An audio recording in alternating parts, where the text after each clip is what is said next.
သူ့ရဲ့အဖိုးဖြစ်သူကလူနည်းစုတာတီးတဲ့ဝတ်ထားတဲ့ရတနာတိုက်ကြောင်းဇလန်းကိုပြောပြခဲ့ပြီးနှစ်ပေါင်းများစွာအကြာမှာတော့ဘန်လို့အမည်ရတဲ့အမျိုးသားဟာဒီရတနာကိုရှာဖွေဖို့စွန့်စားရှာဖွေရေးအဖွဲ့တစ်ခုနဲ့ပူးပေါင်းခဲ့ပါတယ်။အဖိုးဖြစ်သူစီကရခဲ့တဲ့တဲလွန်စားနောက်ကိုလိုက်သွားပြီးနောက်မှာတော့တဲလွန်စပေါ်ကအမည်ဟာတင်မောဟောင်းကြီးတစ်စီးကိုရည်ညွှန်းနေမှန်ဘန်သိရှိသွားခဲ့ပါတယ်။သူ့ရဲ့တငယ်ချင်းတစ်ယောက်ဖြစ်တဲ့ရိုင်းလီရာလီကထိုတင်မောရှိတဲ့နေရာကိုရှာဖွေပေးခဲ့ပြီးစွန့်စားရှာဖွေသူအားလုံးအောက်ဆင်းပြီးရှာဖွေဖို့လုပ်ကြတဲ့အချိန်မှာတင်မောဟာနှင်းပုံကြီးတစ်ခုအောက်မှာရောက်နေတာကိုဘန်တတိပြုမိသွားပါတယ်။အချိန်တော်ကြာတူးဆွပြီးတဲ့နောက်မှာတော့တင်မောရှိတဲ့နေရာကိုအတည်ပြုနိုင်ခဲ့ပြီးသူကအခြားလူတွေကိုပြောပြခဲ့ပါတယ်။ထို့နောက်အတိတ်ပဲမရှိတဲ့တဲလွန်စားနောက်ကိုလိုက်နေလို့ဆိုပြီးလူတွေကသူ့ကိုရောသူ့ရဲ့မိသားစုတစ်ခုလုံးကိုပါဘာမှမသိတဲ့သူတွေလိုသမုတ်နေကြတဲ့ကြားကသူ့ကိုယုံကြည်ပေးပြီးဒီခီးစဉ်အတွက်ငွေကြေးစိုက်ထုတ်ပေးခဲ့တဲ့လုပ်ဖော်ကိုင်ဖက်အီယန်ကိုဘန်ကကျေးဇူးတင်စကားပြဟောခဲ့ပါတယ်။ဘန်ဟာသူ့ရဲ့အဖွဲ့နဲ့အတူတင်မောတဲ့ကိုဝင်သွားခဲ့ပြီးပတ်ပတ်လည်ကိုရှာဖွေပြီးတဲ့နောက်မှာရန်ပီပါတွေအများကြီးရှိတဲ့အခန်းတစ်ခန်းကိုတွေ့ရှိခဲ့ပါတယ်။အနီးကပ်တေချာကြည့်လိုက်တဲ့အခါပီပါတစ်ခုကိုဖတ်ထားတဲ့လူသေးအလောင်းတစ်ခုကိုတွေ့ရပြီးရင်းကိုစစ်ဆေးကြည့်တဲ့အခါမှာတော့ဆေးတံတစ်ချောင်းထည့်ထားတဲ့ပါဆယ်ထုတ်တစ်ခုကိုတွေ့ရှိခဲ့ပါတယ်။ဒါကိုဘာကြောင့်စောင့်ရှောက်နေရတာလဲဆိုတာကိုသူနားလည်အောင်စူးစမ်းနေတော့မှပဲရင်းအပေါ်မှာစာသားအချို့ထွင်းထူထားတာကိုမြင်လိုက်ရပါတယ်။အဲ့ဒီမှာဘာရေးထားလဲဆိုတာကိုသိနိုင်ဖို့သူကသူ့ရဲ့သွေးကိုအသုံးပြုပြီးဖော်ထုတ်ခဲ့ရမှာတော့နောက်ထပ်တဲလုံတစ်ခုသာဖြစ်နေတာကြောင့်အီယန်တယောက်စိတ်ပြက်လက်ပြက်ဖြစ်သွားခဲ့ရပါတယ်။ဘန်ဟာထိုတဲလုံစကိုအချိန်တော်ကြာရုန်းကန်တွေးတောပြီးနောက်မှာတော့ဒါဟာသမိုင်းမှာအရေးကြီးဆုံးစာရွက်စာတမ်းတွေထဲကတစ်ခုဖြစ်တဲ့လွတ်လပ်ရေးကြေညာစာတမ်း Declaration of Independence ရဲ့ကြောပတ်မှာရှိတဲ့မျက်မြင်မရတဲ့မြေပုံတစ်ခုအကြောင်းဖြစ်တယ်လို့ဖော်ထုတ်ပြောကြားခဲ့ပါတယ်။အဲ့ဒီလိုစာရွက်စာတမ်းမျိုးကိုလက်ဝယ်ရရှိဖို့မလွယ်ကူနိုင်ဘူးလို့သူပြောလိုက်တဲ့အချိန်မှာပဲအီယန်ကသူတို့ခိုးယူနိုင်တယ်လို့ပြောပါတယ်။ဘန်ကတော့အဲ့ဒီလိုဖြစ်မခံနိုင်ဘူးလို့ညှင်းဆိုလိုက်တာကြောင့်အီယန်ကသူ့လူတစ်ယောက်ဖြစ်တဲ့ရှော့ကိုဘန်အားတနက်နဲ့ချင်းချောက်ဖို့ခိုင်းစေခဲ့ပါတယ်။ဒါပေမဲ့ဘန်မရှိရင်နောက်ထပ်တဲလုံစတွေကိုသူတို့ဖော်ထုတ်နိုင်မှာမဟုတ်မှန်းသူတို့သဘောပေါက်သွားကြပါတယ်။ထို့နောက်အီယန်ကသူတို့သိချင်တာအားလုံးကိုမပြောရင်ရိုင်းလီကိုတက်ပစ်မယ်လို့ချင်းချောက်လာပါတယ်။ဘာမှမလုံနိုင်ခင်မှာပဲဘန်ကမီးမောင်းဖလိုင်ယာတစ်ချောင်းကိုမီးညှိလိုက်ပြီးသူတို့ပတ်လည်ကရန်တွေပေါ်ကိုပစ်ချမယ်လို့ပြန်လဲချင်းချောက်ခဲ့ပါတယ်။ဘန်ကအချောက်တိုက်ချင်းချောက်နေတာလို့ထင်နေတဲ့ကြားကပဲဘန်ကဘင်းကိုပစ်ချလိုက်ရာအီယန်ကဖမ်းလိုက်နိုင်ပေမဲ့သူ့လက်ကိုအပူလောင်သွားတာကြောင့်နောက်ဆုံးမှာရန်တွေပေါ်ကိုပြုတ်ကျသွားပြီးတင်မောကြီးပောက်ကွဲကသူတို့ကိုတေစေမဲ့အခြေအနေဖြစ်သွားပါတယ်။အီယန်နဲ့ရှော့တို့ဟာဘန်နဲ့ရိုင်းလီတို့ကိုအတွင်းထဲမှာထားရစ်ခဲ့ပြီးထွက်ပြေးသွားကြပါတယ်။သို့တော်လည်းဘန်ကလှုပ်ဝက်ထွက်ပေါက်တစ်ခုကိုရှာတွေ့သွားပြီးတင်မောကြီးတစ်စီးလုံးမပောက်ကွဲခင်ဘေးကင်းရာကိုထွက်ပြေးလွတ်မြောက်နိုင်ခဲ့တာကြောင့်အီယန်ကတော့သူတို့နှစ်ယောက်တေဆုံးသွားပြီလို့ထင်ကြံရခဲ့ပါတယ်။သူတို့မျိုးကိုပြန်ရောက်တဲ့အခါဘန်နဲ့ရိုင်းလီတို့ဟာနောက်ရက်အနည်းငယ်အတွင်းမှာလွတ်လပ်ရေးကြေညာစာတမ်းကိုတယောက်ကခိုးယူဖို့စူးစမ်းလိုက်မယ်ဆိုတဲ့သတင်းပေးချက်ကိုတွားရောက်ပေးပို့ဖို့ FBI ဌာနချုပ်ကိုတွားခဲ့ကြပါတယ်။ဒါပေမဲ့သူတို့ပြောတဲ့ဇလန်းကမယုံကြည်နိုင်စရာဖြစ်နေတာကြောင့်အရေးဆိုင်ခြင်းမခံခဲ့ရပါဘူး။ထို့နောက်သူတို့ဟာစာရွက်စာတမ်းရှိတဲ့အမျိုးသားမော်ကွန်းတိုက်ပြတိုက် National Archives Museum တို့ဆက်လက်ထွက်ခွာခဲ့ကြပါတယ်။သူတို့ကညွှန်ကြားရေးမှူး Abigail Abigailနဲ့တွေ့ဆုံခွင့်တောင်းခဲ့ပေမဲ့လွတ်လပ်ရေးကြေညာစာတမ်းရဲ့ကြောပတ်မှာမြေပုံတစ်ခုဝတ်ထားတယ်ဆိုတာကိုသူတို့ဘယ်လိုသိရှိကြောင်းဇက်ကြောင်းကိုပြောပြတဲ့အခါမှာတော့အပီကေးကသူတို့လိန်ညာနေပြီးအကြောင်းအရာတွေကိုလုံခြံဖန်တီးနေတာလို့သာယုံကြည်ခဲ့ပါတယ်။သူတို့အပီကေးရဲ့ရုံးခန်းထဲကထွက်လာပြီးနောက်နှစ်ယောက်သားထိုစာရွက်စာတမ်းကိုတွားရောက်ငွေမောကြည့်ရှုရင်းအီယန်လက်ဦးမသွားစေဖို့အတွက်သူကိုယ်တိုင်ပဲအဲ့ဒါကိုခိုးတော့မယ်လို့ဘန်ကပြောပါတယ်။ဒါပေမဲ့ရိုင်းလီကဒါဟာမဖြစ်နိုင်တဲ့အလုပ်လို့ပြောပြီးဘန်က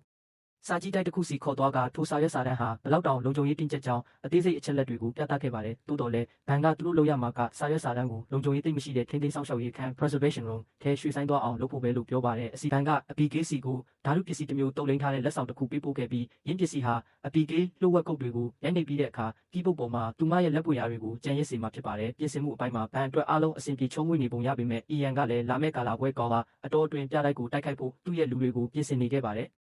ကာလာပွဲညမှာတော့စာရွက်စာတမ်းကိုထိန်းသိမ်းဆောင်ရှောက်ရေးအခန်းထဲရွှေ့ပြောင်းပြီးနောက်ဘန်ဟာဝန်ထမ်းတအုပ်အဖြစ်ရုပ်ဖြတ်ပြီးအဆောက်အုံထဲကိုအောင်မြင်စွာဝင်ရောက်နိုင်ခဲ့ပါတယ်။သူအဝတ်စားလဲပြီးအပီကေးနဲ့ဆုံတဲ့အခါမှာတော့အပီကေးကသူ့ကိုမြင်ပြီးအံ့ဩသွားပါတယ်။သူကပြတိုက်ကိုအလူငွေအမြောက်များလှူဒန်းထားလို့ရောက်နေတာပါလို့လက်ညာပြောဆိုခဲ့ပြီးရင်းခွင်ရေးကိုအသုံးချကသူမရဲ့လက်ပွေရာကိုရရှိနိုင်ဖို့အပီကေးရဲ့ရှမ်ပိန်ဘန်ခွက်ကိုခိုးယူခဲ့ပါတယ်။တစ်ချိန်တည်းမှာပဲအီယန်နဲ့သူ့လူတွေလည်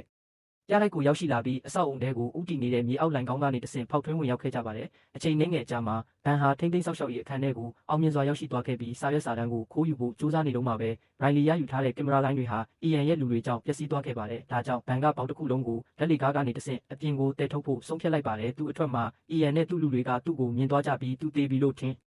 ထားကြတာကြောင့်အံ့ဩမင်တက်သွားကြပါတယ်။သူတို့ကဘန်ကိုတနက်နဲ့ပြစ်ဖို့စူးစမ်းကြပေမဲ့ဘန်ကစာရွက်စာတမ်းကိုကာကွယ်ထားတဲ့ကြီးကမှန်ချက်နဲ့ကြီးစံတွေကိုကာကွယ်ခဲ့ပါတယ်။နောက်ဆုံးမှာတော့ဘန်ဟာတက်လီကားထဲရောက်သွားပြီးစာရွက်စာတမ်းကိုတက်တာထဲကနေထုတ်ယူလိုက်ပါတယ်။သူအပြင်ကိုဥတီထွက်ခွာလာချိန်မှာသူ့နာမည်ဟာဖိတ်ကြားထားတဲ့ဧည့်သည်စည်းရင်းမှာမပါမှန်းရိပ်မိသွားတဲ့အပီကေးကိုရှောင်ကွင်းဖို့စူးစမ်းခဲ့ပါတယ်။ဘန်ဟာပြလိုက်ထဲက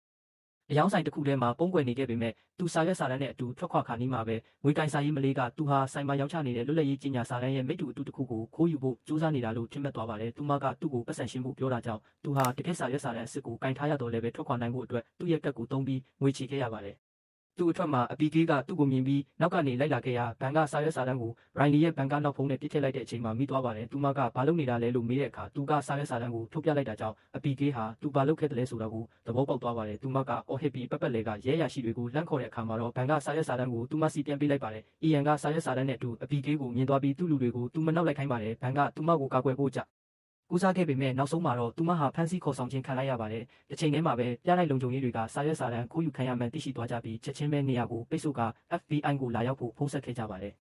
အီယန်ရဲ့ဘန်ကားထဲမှာတော့အပီကေးကိုစာရွက်စာတမ်းပေးအပ်ဖို့တောင်းဆိုခဲ့ပေမဲ့သူမကမပေးနိုင်ဘူးလို့ညှင်းဆိုခဲ့ပါတယ်။ဘန်ကားမောင်းသမားကကားကိုကောင်းကောင်းမမောင်းနိုင်ပဲရုန်းကန်နေရစဉ်မှာအီယန်နဲ့သူ့လူတွေကားကိုထိန်းချုပ်မှုလွတ်သွားခဲ့ပြီးအပီကေးကထွက်ပြေးဖို့ကြိုးစားပါတယ်။သို့တော်လည်းသူမဟာကားတစ်ကားမှာပဲတွဲလောင်းအန္တရာယ်ရှိစွာဆွဲခိုနေရတဲ့အခြေအနေဖြစ်သွားပါတယ်။ရိုင်လီနဲ့ဘန်တို့ကသူမကိုကူညီနိုင်ဖို့ဘန်ကားနောက်ကနေလိုက်လာခဲ့ကြပေမဲ့ခဏကြာမှာအီယန်ကသူမစီကနေစာရွက်စာတမ်းကိုလူယူသွားအားခဲ့ပါတယ်အဲ့ဒီနောက်မှာပဲဘန်ကသူမအသက်မတည်ခင်ရိုင်လီရဲ့ဘန်ကားထဲရောက်အောင်ကူညီကယ်တင်ပေးနိုင်ခဲ့ပါတယ်ထို့နောက်သူတို့လမ်းမကြီးပေါ်ကနေခွဲထွက်ခဲ့ကြပါတယ်အီယန်ကသူ့ဘန်ကားထဲမှာစာရွက်စာတမ်းကိုဖွင့်ကြည့်လိုက်တဲ့အခါဒါဟာအတုဖြစ်နေပြီးဘန်ရဲ့လက်ကွက်စင်တာကိုခံလိုက်ရမှန်းသိသွားပါတယ်တစ်ဖက်မှာလည်းအပီကေးကဘန်ခိုးယူခဲ့တဲ့စာရွက်စာတမ်းဟာအခုတော့တခြားလူလက်ထဲရောက်သွားပြီဆိုပြီးငိုငင်းနေစင်မှာပဲဘန်ကအစ်စ်ကိုထုတ်ပြလိုက်ပြီးစာရွက်စာတမ်းအစ်စ်ကြောင့်ပြဿနာတက်နိုင်မှန်းသိလို့မိတူအတူကိုဝဲခဲ့တာဖြစ်ကြောင်းပြောပြပါတယ်ဒါအပြင်အီယန်ကရတနာကိုရှာဖွေဖို့အသေးအတန်ဖြစ်နေတာကြောင့်အီယန်ရင်မခိုးနိုင်အောင်တားဆီးဖို့အတွက်သာသူခိုးယူခဲ့တာဖြစ်ကြောင်းသူမကိုပြောပြခဲ့ပါတယ်အမျိုးသားနှစ်ယောက်ကစာရွက်စာတမ်းရဲ့ကြောဘက်မှာမတူညီတဲ့ဓာတုပစ္စည်းတွေသုံးဆွဲကြည့်ဖို့ပြောဆိုကြတဲ့အခါအပီကေးကအဲ့ဒါကိုသူမခွင့်မပြုနိုင်ဘူးလို့ပြောပါတယ်ရိုင်လီကသူတို့ဘာလုပ်ရမလဲဆိုတာကိုသိထားပြီးဘန်ရဲ့အိမ်မှာတက်ခွဲခန်းတစ်ခု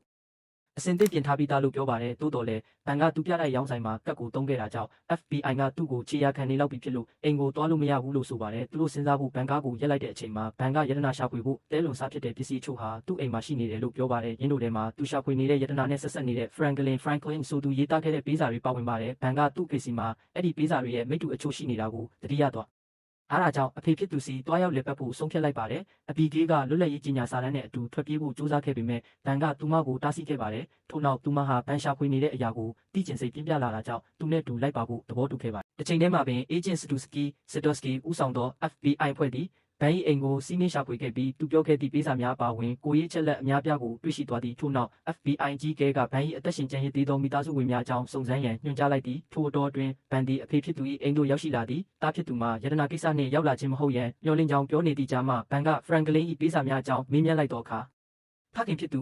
Patrick မှာဒေါသထွက်သွားသည်မိမိကိုယ်တိုင်လည်းရတနာရှာဖွေရန်ဘဝတစ်ခုလုံးပေးဆက်ခဲ့ပြီးနောက်တားဖြစ်သူကပါအတိတ်ပဲမရှိသည့်တဲလွန်စာများနောက်လိုက်နေစေဖြစ်သည်ကိုသူမယုံကြည်နိုင်ဖြစ်ရသည်လင်းအပြင်ရတနာဆိုသည်မှာနိုင်ငံ၏ရန်သူများကိုအလုရှုံနေစေရန်လောက်ကျန်ဖန်တီးထားသည့်ဒဏ္ဍာရီများသာဖြစ်ကြောင်း Patrick ကဆိုသည်သို့သောဘန်ကထိုစကားကိုဂရုမစိုက်ပဲလွတ်လပ်ရေးကြီးညာစာတမ်း၏ကြောဘက်ကိုစစ်ဆေးကြည့်ရာသူရှာနေသည့်ပေးစာများနှင့်ဆက်ဆက်နေသောလျှို့ဝှက်ကုန်များကိုတွေ့ရှိသွားသည်သူကPatrick ထံမှပေးစာများကိုထပ်မံတောင်းခံရဖခင်ဖြစ်သူကထိုစာများကို Philadelphia ရှိပြလိုက်တစ်ခုသို့လှူဒါန်းလိုက်ပြီးဟုပြောသဖြင့်ဘန်ဒီအပီကေးရိုင်လီတို့နှင့်အတူအိမ်မှချက်ချင်းထွက်ခွာခဲ့သည် FBI အဖွဲ့အိမ်သို့ရောက်ရှိလာချိန်တွင်မူ Patrick မှာကလထိုင်တွင်အခြေခံထားရပြီးတားဖြစ်သူကမိမိကိုဤသို့လောက်ကကားယူဆောင်သွားပါသည်ဟုထွက်ဆိုသဖြင့် Studsky ကထိုကားကိုချက်ချင်းခြေရာခံရန်အမိန့်ပေးလိုက်တော်သည်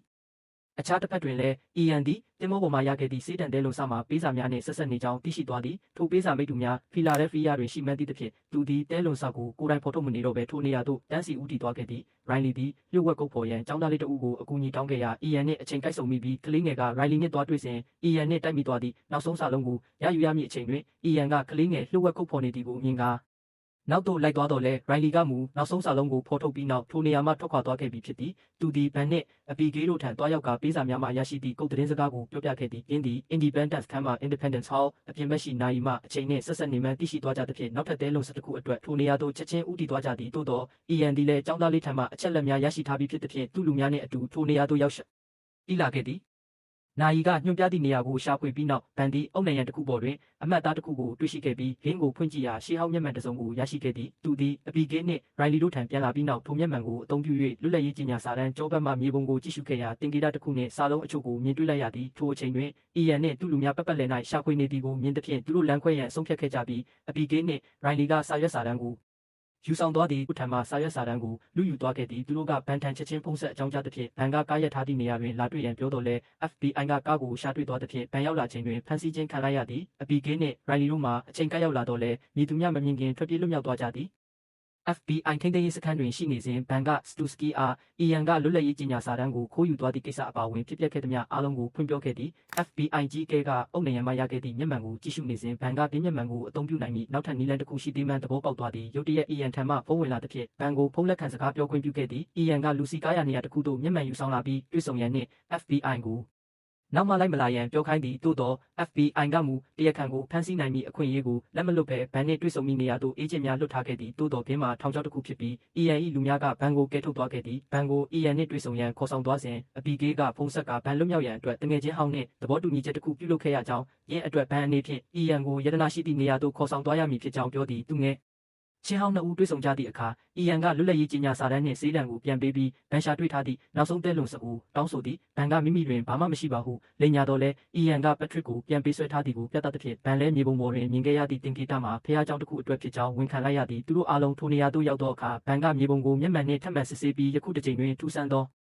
အမည်တစ်ခုကိုပြသနေသည့်တဲလွန်စကိုမြင်တွေ့ရသည့်အင်းဒီဘာကိုဆိုလိုတနည်းဟုတွေးတောနေကြစဉ်ထိုဘုရားကျောင်း၌မြေအောက်ကူတင်ကြိုင်ခန်းတစ်ခုရှိနေမှန်းသိရှိသွားကြသည် EN နှင့်သူ့လူများဝင်သွားစဉ်ပက်ထရစ်ကသူ့သားကိုလှမ်းခေါ်ပြီး EN သည်သူတို့အသုံးမဝင်တော့လျင်တက်ပြစ်မည်ဖြစ်သဖြင့်လွတ်မြောက်မည်နီးလန်းရှာရမည်ဟုတိုးတိုးပြောသည်ထိုအချိန်တွင် EN ကနောက်ထပ်တဲလွန်စားရှိရာကိုကြည့်ရန်ဘန်ကိုခေါ်သည်သူတို့သည်နေရန်ပေါ်တွင်မြေပုံမှရသည့်အမည်ကိုတွေ့ရှိပြီးရင်းကိုဖောက်ထွင်းကလှိုင်ကောင်းတဲ့ခုကိုတွေ့သွားသည် EN ကဘန်ကိုလမ်းပြခိုင်းပြီးလှိုင်ကောင်းအတိုင်းသွားကြရာတစ်သားလေးကားများနှင့်တက်လေးကားများရှိသည့်ရှေးဟောင်းနေရာတစ်ခုသို့ရောက်သွားသည်ရင်းတို့အောက်သို့ဆင်းရန်တစ်သားလေးကားဟောင်းများသည်အန္တရာယ်ရှိသည်ဟုပက်ထရစ်ကတားတော်လဲ EN ကမူဆက်သွားရန်အတင်းကျပ်ခိုင်းစေသည်ရုတ်တရက်လှေကားများကျိုးပြတ်သွားပြီးရှော့မှာအောက်သို့ပြုတ်ကျကတေဆုံသွားခဲ့သည်လှေကားဖွဲ့စည်းပုံတစ်ခုလုံးပြိုကျပျက်စီးသွားသဖြင့်သူတို့အားလုံးအသက်ပေးမှလွတ်ရန်တစ်သားတက်လှေကားပေါ်သို့ခုန်ကူးခဲ့ကြရသည်ရှော့တေဆုံသွားတော်လဲ EN ကမူယတနာကိုမဖြစ်မနေရှာရမည်ဟုသာဆိုနေသည်မကြာမီတွင်တက်လေကားသည်သူတို့ကိုလွတ်နေသောအခန်းလွတ်တစ်ခုသို့ခေါ်ဆောင်သွားသည် EN ကယတနာပင်မှလဲဟုမေးသောအခါဘန်ကစိတ်ပြက်လက်ပြက်ပုံစံဖြင့်အခန်းထဲတွင်ဘာမှမရှိပါဟုပြောသည်သို့သောသူတငယ်ချင်းဟောင်းကဘန်တစ်ခုခုကိုဖျောက်ထားသည်ဟုထင်နေသည်ဘန်ကတဲလွန်ဆံမပေးလျင်သူတို့ကိုဒီတိုင်းထားရိတ်ခဲ့ပြီးတက်လေကားနှင့်အပေါ်သို့ပြန်တက်သွားမည်ဟုချင်းချောက်သည်အဲ့ဒီအချိန်တွင်ပက်ထရစ်ကတဲလွန်ဆသည့်အခန်းထဲကမီးအိမ်ဝမ်းထွင်ထဲတွင်ရှိကြောင်းဘော့စတန်ရှိဖះကျောင်းတစ်ခုတွင်လည်